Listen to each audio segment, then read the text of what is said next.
good afternoon indeed. Warm and balmy it is. Warm and balmy it is. Hello everybody, my name is Steve. I'm joined over there by Olaf on the vehicle. And well, I just stopped to catch up on a little bit of snacking this afternoon. I didn't pack any lunch. And buffalo thorn. Delicious. Now, I've managed to find some fruit of the buffalo thorn. When they're nice and red like this, they're very ripe. But unlike commercial fruit that many of you are quite familiar with, you know, like an avocado has got a huge amount of flesh, or an apple, huge amount of flesh. These things, I'm going to break one open. That is the flesh. That is the seed right there. So there's not an enormous amount of fruit in this seed. Ooh, look at those moves. This three-banded plover has just had a bit of a bath. It's now fluffing out all the feathers. What a wonderful reflection. Both male and female are the same. See who it is. Female.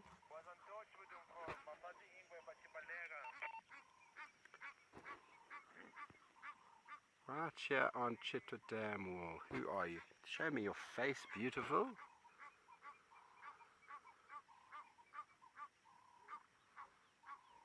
I'm going to guess it's Kuchava without looking at her because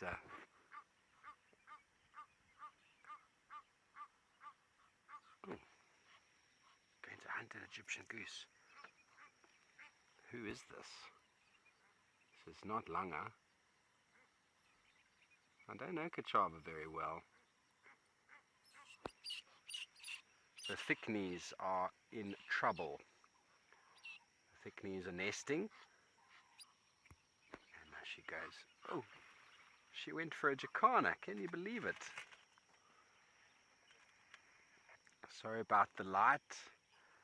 Sorry about the light in the way there. Rosemary McCadney, awesome stuff, Olaf. I can tell you everybody, probably 50 times I've been doing something and quite often live, and my cameraman will go, he'll say something. Senzo used to say, leopard. Davy used to say, here we go, I got him. And then you just know. You have no idea what or where, but you know he's got something. And thanks for that, Olaf. I can see a leopard on the damn wall. Okay, I'm going to call this in shortly, but it is going to get very busy when I do that.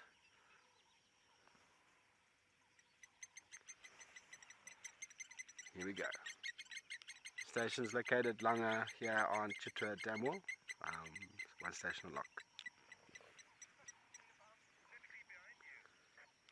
Come join me, Peter. She was hunting some jacana but missed.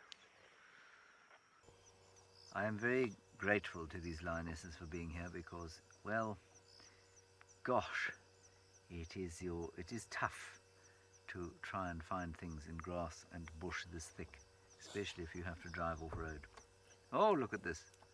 This is unbelievable. Can you believe it, BK? Yep. Just stay calm on the back of the car. I know you'll get very excited now, but just stay calm. Oh, that's lovely. Perfect. A little reaffirming of...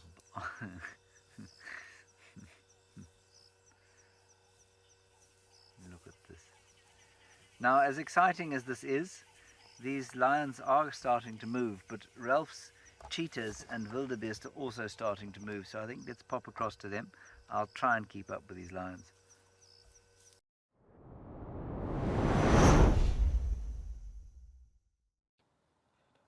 Well, folks, my good friend Martin, one of the guides here at Amakhala, he gave us a call and he had spotted the three amigos here on the Northern Territory. So we hot-footed it our way on over here, and these three guys are trying to hunt some waterbuck or potentially even black wildebeest.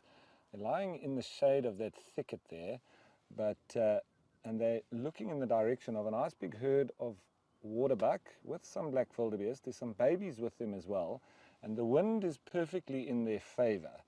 However, there's quite a bit of dead ground in between them. It's probably about 200 meters, and they need to make up about half of that before they make the chase. Otherwise, that's probably not going to be successful. So we might sit and wait and see what happens here, because these animals might start to make their way on over towards them, and if we're lucky and we wait, we might even see a hunt. But for now, we've just got to be patient and see what happens. There's a couple of black wildebeest now that are making their way towards them. So I don't know if they've potentially picked up on a bit of a smell that's made them nervous, because they have been looking in that direction, but these black wildebeest now are walking towards them, and this is good news potentially for the cheetah. So these cheetah are now going active, but it's because the one wildebeest did spot them. Now they've split up. Now, this could be interesting. Let's see what happens here. One cheetah is going directly towards the one that spotted them, but we've got a lovely view from up here. We may see things happen, but they have been exposed. So I'm not holding my breath.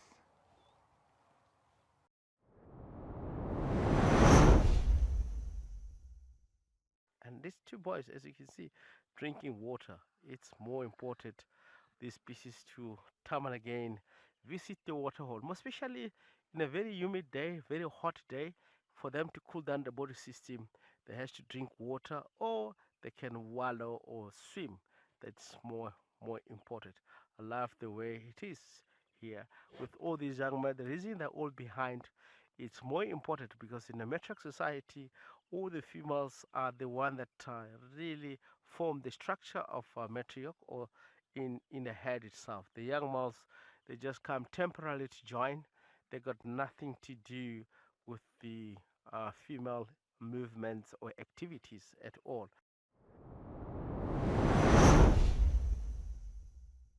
And yes, we have got our wild dogs. Can you believe it? So we did come north from the dam. It looks like, unfortunately, this one is going to just come around this side to the termite mound on the left. It's going to be a little bit tough.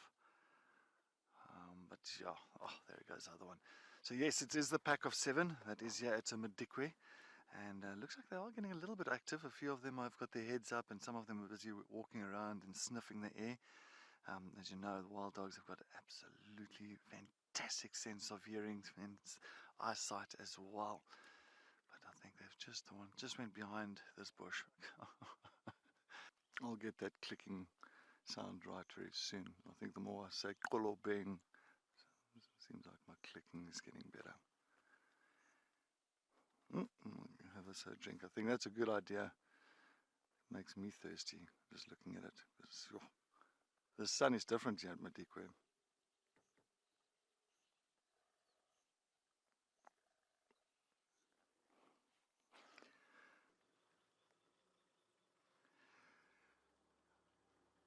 And always can also, with the nice thing about zebras, you can always say also the condition. But these zebras are in immaculate condition, as you can see.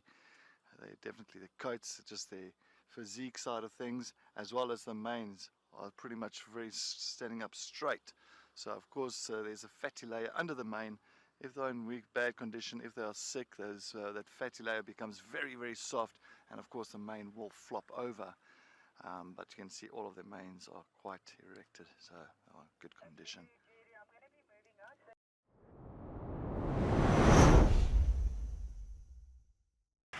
Well, we were hoping for a last-minute leopard here on the open areas towards camp. You never know, it still happens. But we do thank you for joining us this afternoon sunset safari. It's been wonderful being out and about. Started off quite nice and warm, and it's gotten to this wonderful cool temperature. But we look forward to hosting you tomorrow morning, Sunday, for another wonderful Safari Live, coming to you same time, same place from our wonderful locations. We do thank all of you for your questions and comments and for joining us this afternoon. Until tomorrow morning, good night and goodbye.